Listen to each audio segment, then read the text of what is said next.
மயிலாடுதுறை அருகே பள்ளிக்கு சொந்தமான இடத்தில் உள்ள ஆக்கிரமிப்புகளை அகற்றக் கோரி கிராம மக்கள் காத்திருப்பு போராட்டத்தில் ஈடுபட்டுள்ளனர். மயிலாடுதுறை மாவட்டம் சீர்காழியை அடுத்த திருபுவன வீரமங்கலத்தில் உள்ள ஊராட்சி ஒன்றிய துவக்க பள்ளிக்கு சொந்தமான இடத்தை தனிநபர் ஒருவர் ஆக்கிரமித்துள்ளதாக கூறப்படுகிறது. இந்நிலையில் பள்ளிக்கு சொந்தமான இடத்தை மீட்டுத் தரக் கோரி கிராம மக்கள் காத்திருப்பு போராட்டத்தில் ஈடுபட்டனர்.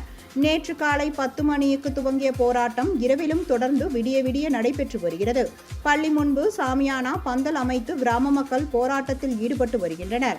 இங்குள்ள அதிகாரிகள் மீது நம்பிக்கை இல்லாததால் மாவட்ட ஆட்சியர் உத்தரவாதம் அளித்தால் மட்டுமே போராட்டம் கைவிடப்படும் என கிராம மக்கள் தெரிவித்துள்ளனர். கிராம நிர்வாக அலுவலர் மற்றும் காவல்துறையினர் நடத்திய பேச்சுவார்த்தையில் வருகை உடன்பாடு ஏற்படவில்லை. இதனால் அங்கு பரபரப்பு நிலவுகிறது.